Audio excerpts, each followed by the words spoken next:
Então vamos falar, né? Então vamos falar aqui de economia, né? Vamos falar de economia porque tem alguns dados que eu quero colocar. O primeiro dado é que eu já esperava, tá, gente? Eu já esperava. Eu vinha dizendo isso, olha, nós vamos ter o melhor Natal dos últimos 10 anos, tá?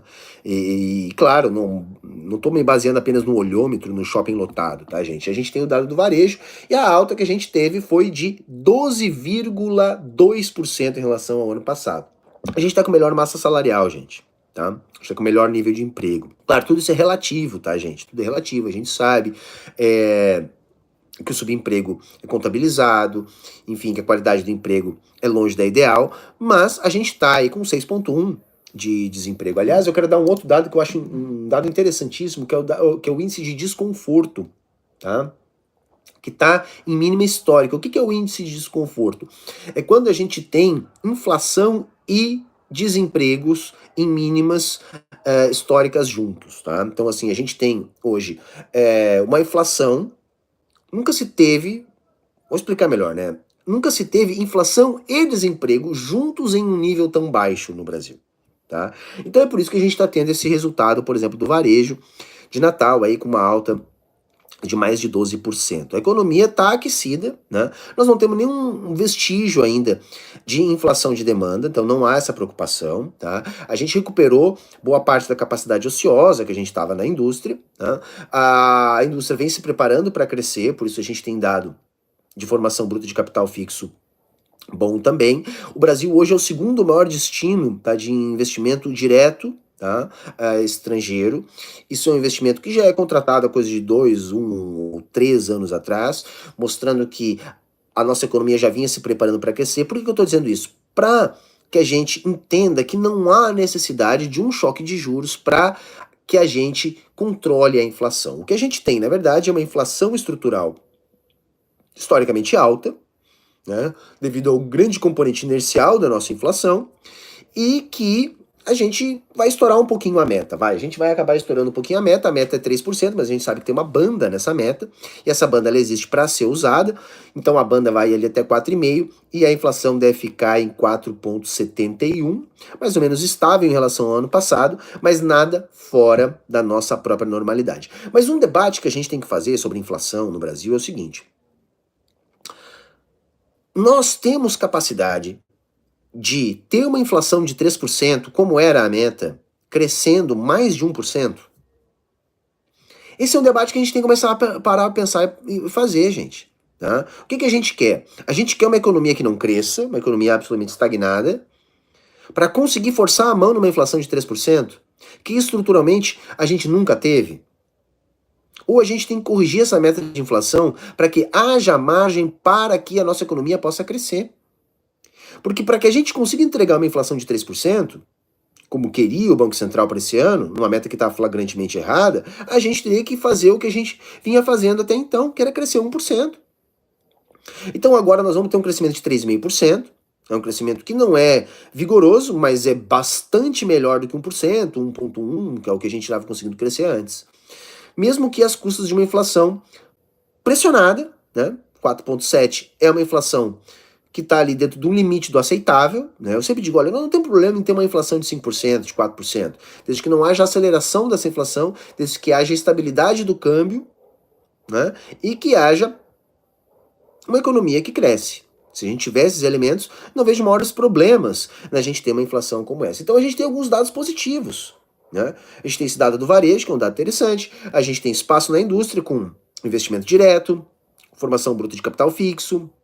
A gente tem esse dado que eu acabei de dizer aqui, que é um dado interessante, né, de inflação mais desemprego também num nível bastante favorável. Né? E tem algumas coisas aqui que eu posso colocar, que eu separei para vocês. Já coloquei, né, já falei a taxa de 6,1% de desemprego, que é a menor da história. Né, deve crescer aí 3,5% esse ano. Tá? A gente também está com a massa de rendimento real, né, do trabalhador recorde, tá? Então, o rendimento real habitual de todos os trabalhadores está aí na faixa dos 332,7 bilhões, tá? Acompanhando um crescimento da indústria na ordem de 3,6%, tá? Que é o maior crescimento da indústria nos últimos 10 anos. Tá? Então o emprego na indústria cresceu também na ordem de 75%, e é importante isso, tá, gente? Porque desse 75% do crescimento do emprego na indústria, 55% são jovens, e o emprego da indústria é o emprego que a gente está defendendo há tanto tempo aqui. Por quê? Porque é um emprego de melhor qualidade. Tá? Esse é um emprego de melhor qualidade. Tá? Que é o que paga melhores salários, que tem maior produtividade. Né? Então, a gente também tem que entender que há um papel aí, não só do câmbio, mas também da política industrial adotada, né, pelo Nova Indústria Brasil, com a participação maior do BNDES. Tá? Então a gente tem alguns dados positivos, apesar de toda a maluquice do mercado financeiro e o terror, né, que eles fazem em volta do fiscal do Brasil. Né? Porque a gente teve nessa semana, por exemplo, um dado, a inflação, que eu já falei, 4,71, mas quando a gente vai olhar o que produziu esse dado da inflação, tá, a gente vai ver que ela foi capitaneada por quem? Pelo agro. Tá? Então, olha só, do IPCA 15, né, então, entre os 9 grupos de produtos e serviços pesquisados, 5 tiveram alta em dezembro. Quais? Alimentação e bebidas foi responsável não só pela maior variação, 1,47%, como também pelo impacto positivo mais acentuado, 0,32 pontos percentuais. A maior variação acumulada no ano, de 8%, e contribuição de 1,68 pontos percentuais foram do mesmo grupo. Então é o agro, né, gente? O agro que é o agro que não paga imposto, né? É o agro que só vive de subsídio, é o agro que concentra a riqueza, que paga pouca gente em termos de bons salários, e ainda é, vamos dizer assim, o vilão neste momento da inflação no Brasil, tá? E uma outra situação, gente, tá? Que eu quero colocar aqui. Pena que eu não posso colocar o vídeo, tá? Mas eu vou colocar o áudio, tá? Do cara que tinha que ter sido o escolhido para ser o nosso banqueiro central, que é o André Lara Rezende, tá? O André Lara Rezende aqui, num cortezinho de 3 minutos, vai estar falando um pouquinho do papel do Banco Central no meio dessa suposta crise fiscal aqui no Brasil, tá? O André Lara Rezende, para quem não conhece, é um liberal, tá? Então, antes de alguém taxar ele de comunista ou coisa do tipo assim, não é. Ele é, na minha avaliação, o principal responsável pela elaboração do Plano Real, tá? Que partiu lá da identificação do componente inercial da nossa inflação, que basicamente é o quê, né, gente? É aquela inflação do presente produzida pela inflação do passado. Nós tínhamos um grande componente inercial devido à altíssima indexação da nossa economia. Então, além do problema da falta estrutural de dólares, né, que impedia que a gente tivesse uma moeda, nós ainda tínhamos um componente inercial muito forte na nossa inflação. Então, como é que a gente resolveu isso para criar o real? A gente conseguiu fazer um caixa de dólares com uma renegociação da nossa dívida, alguma carência, melhores taxas, fizemos caixa também com privatizações, né? Colocamos lá um tarifaço de juros brutal, um diferencial de juros grotesco, e criamos lá a URV, né, que era um outro indexador a fim de produzir uma indexação perfeita na economia. Entendendo que se a indexação fosse absolutamente perfeita, seria como se ela não existisse. Saca? A ideia genial foi essa por trás do Plano Real. Né, que já estava antes lá no chamado Plano Larida, né, que era o plano do André Lara Rezende, que nós vamos ouvir daqui a pouco com o Pércio Árida, né, que vai dar origem a esse entendimento do componente inercial da inflação brasileira. Então, foi uma sacada genial, gente, porque pensa, se todo dia os preços aumentam R$2, mas todo dia o meu salário aumenta R$2, ou seja, numa indexação perfeita, a gente pode fazer o quê? Os preços param de aumentar e o salário para de aumentar, tudo certo, vida que segue, agora sem indexação. Para fazer isso, se criou a URV, né, que foi um dos diferenciais do Plano Real, além do lastro em dólares, além do tarifaço ali de juros para segurar aquele câmbio 1 para 1 ali do início do Plano Real. Pois bem, o André Lara Rezende, que é um cara que tem todo esse histórico, né, um cara que ajudou a desenvolver o Plano Real, tem uma contribuição para a economia mundial, né, sobretudo, entre outras coisas, nos seus estudos sobre o componente inercial da inflação, todo o caso da esterilização da inflação brasileira. Depois ele saiu do Brasil para ir dar aula nos Estados Unidos, né? Então, assim, é um cara que é reconhecido mundialmente, né, como um dos maiores economistas, macroeconomistas brasileiros, né? Esse cara foi renegado pelos liberais. Por quê? Como ele está com uma fala, uma ideologia, um pensamento muito mais avançado que os nossos liberais no entendimento da macroeconomia, e a nossa macroeconomia ela bebe num fiscalismo mofado, não chega assim nem uma coisa novoclássica, é uma coisa monetarista. Sabe? É incrível o bolor, o fedor de velho, né, dos nossos macroeconomistas liberais. E o André, que, repito, é um liberal, não é um comunista, ele apenas tem um entendimento muito mais moderno, muito mais atual, né, muito melhor, né, da macroeconomia, e ele vem dizendo essas coisas já desde que ele decidiu chutar o balde aí entre seus pares e denunciar a hipocrisia do mercado. Desde que ele decidiu fazer isso, ele foi renegado por todos, não é mais convidado da maneira que era antes, é criticado pela Faria Lima, pelos macroeconomistas, e é o cara que, na minha interpretação, tinha o perfil para ser o nosso banqueiro central. Eu disse há poucos dias aqui que eu não gosto do Galípolo, né? Da postura dele. Não vou nem entrar no mérito do que ele escreveu antes, do que ele está fazendo agora, do que ele vai fazer depois. Eu acredito que o banqueiro central tem que ter uma postura de firmeza, de enfrentamento. Eu tenho uma impressão, posso estar errado, evidentemente, mas a impressão que eu tenho é que o Galípolo está muito deslumbrado com a coisa toda, sabe? É muito sorriso, é muita cabeça balançando e pouca firmeza naquilo que diz. No sentido de dizer, olha, agora nós vamos tomar a rédea da política monetária, né? O Banco Central não vai ser mais um tomador de expectativa, o Banco Central tem que ser um formador de expectativa, tá? Né? Dentre outras coisas tem isso também, a gente tem falado bastante nisso. E o trecho que a gente vai ouvir agora aqui do André Lara Rezende, ele fala sobre isso, sobre o papel do Banco Central. E aí eu fico puto, saca? Porque, porra, o Brasil tendo... Veja, eu não tô nem pedindo um comunista. Eu diria que o André sequer é um cara de esquerda, gente. O André sequer é um cara de esquerda. Ele é um liberal. Então, veja, eu não tô pedindo nada demais. Eu não estaria pedindo, porque no final das contas não aconteceu, né? Eu cheguei a ter alguma esperança, porque eu gosto de me iludir, eu sei, podem falar, né? Que poderia ser ele justamente por ele ser um liberal, por ele não ser um cara da esquerda e tal. Mas não foi ele, foi o Galípolo. Tá? Mas vamos ouvir o que o André tem a dizer sobre isso aqui. Vamos lá. Então, a taxa de juros sobe, ela pode provocar recessão, pode desaquecimento da economia. Mas como é que o desaquecimento provoca queda da inflação? Isso nenhum, não há esse mecanismo de transmissão não está claro, nem está em determinado lugar nenhum. Era via boa de Phillips. Então ele desapareceu. Não, é via expectativa. Sobe a taxa de juros, há uma expectativa de que a inflação vai cair, a inflação cai. Mas olha, esse é o raciocínio mais circular que pode haver. E como é que você sabe quais são as expectativas? Isso aí nós consultamos. O Banco Central, todos os bancos centrais hoje têm expectativas de quem? Do mercado financeiro. Agora, é o mercado financeiro quem determina preços? E determina a taxa de inflação? Então, claramente, o Banco Central passou a dizer, olha, eu fixo a taxa de juros, que é o meu instrumento, o mais poderoso instrumento, de acordo com as expectativas. De quem? Do mercado financeiro. Se o mercado financeiro acha que as expectativas vão subir, e a inflação vai subir, eu sou obrigado a subir a taxa de juros. Agora, lembre-se, o modelo mostra, o John Cochrane mostra que se você sobe a taxa de juros, você sobe a inflação.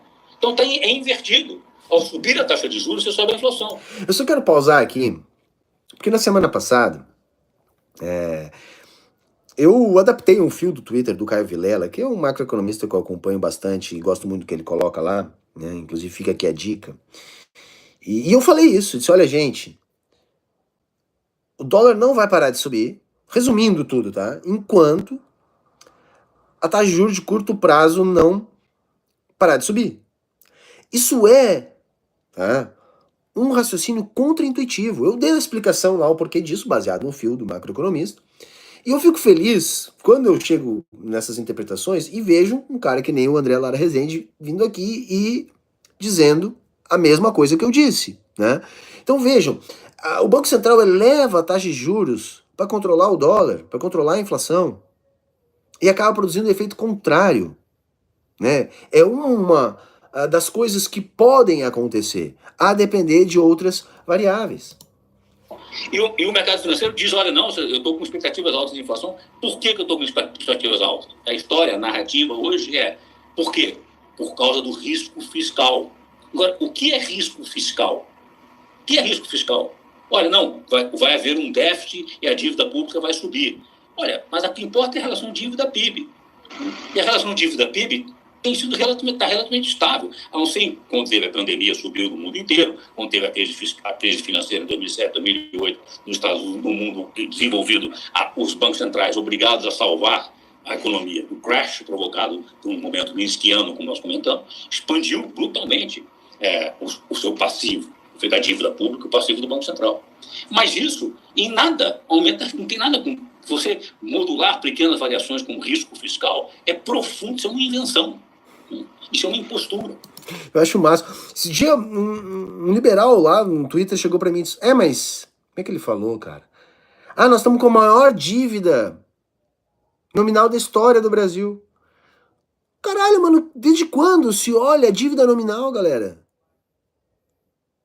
Nós também estamos aí com o maior PIB nominal da história, então, você sabe... É um contrassenso, é um absurdo que eles chegam a utilizar para tentar criar uma narrativa de que existe uma crise fiscal no Brasil, que não existe. O professor André Lara Rezende acabou de dizer aqui, a nossa relação dívida-PIB, porque é assim que se deve olhar, tá estável, cacete. Como eu falei na semana passada, o déficit de 2024 vai ser a metade daquilo que o Haddad prometeu de déficit. Vai ser abaixo das próprias expectativas do mercado no início do ano, quando o mercado não previa a crise no final do ano. Mas o que o professor André estava nos dizendo aqui agora? Ele está dizendo, olha, o que acontece no nosso Banco Central é que em vez do Banco Central formar expectativas, ele toma expectativas do mercado, que basicamente é um mercado rentista, gente. É um mercado que não tá nem aí pra indústria. Eu acabei de dar dado da indústria, que a indústria tá melhorando. Eu acabei de dar dado aqui do varejo, que o varejo tá melhorando. Eu acabei de dar dado aqui do emprego, o emprego tá melhorando. Eu acabei de dar dado aqui da renda, a renda tá melhorando. O que tá piorando? Você liga o rádio, você liga a televisão, você abre o jornal.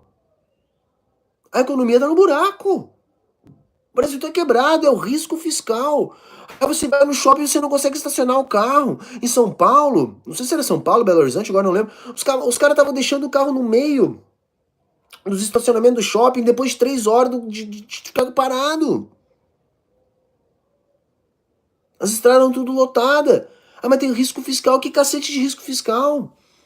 Aí o mercado cria essa situação, como a gente explicou na semana passada, e joga uma pressão enorme sobre o dólar. Eu acho que o Banco Central agora tá fazendo certo, que é o quê? Tem que vender mesmo, tem que vender à vista. Mas venderam 30 bilhões. Foda-se, vendam mais 30. Mas tem que acabar com essa festa. Mas o Banco Central, além de vender dólar, ele tem que ter uma postura de estar na frente da curva. Está formando expectativa. Por isso que eu digo, é lógico que o Galípolo ou qualquer outro que se torne banqueiro central, ele não vai mudar o sistema. Lógico que não vai conseguir. Mas ele tem que chegar lá e dizer, olha aqui, olha só, o Banco Central do Brasil, tá, é forte, nós temos reservas entre as maiores do mundo, temos um sistema monetário sólido, uma moeda estável, e nós é que vamos formar as expectativas. E não vamos deixar apostar contra o real. Tem que deixar claro pro mercado. O banqueiro central tem que deixar claro pro mercado uma parada assim, ó. Se você quer apostar contra o real, você vai perder. Você vai perder. Isso tem que estar claro. Essa é a postura do banqueiro central. Entende? E aí você quebra um ou dois deles e resolve a parada. Resolve a parada. Porque a Faria Lima trabalha na base da chantagem. Na base da chantagem. Para quê? Para acabar com o crescimento, produzir desemprego, matar qualquer esperança de indústria ou de novos capitalistas concorrentes com esses do rentismo que são os sanguessugas do Brasil e se mantêm. Essa é a realidade, gente. Tá?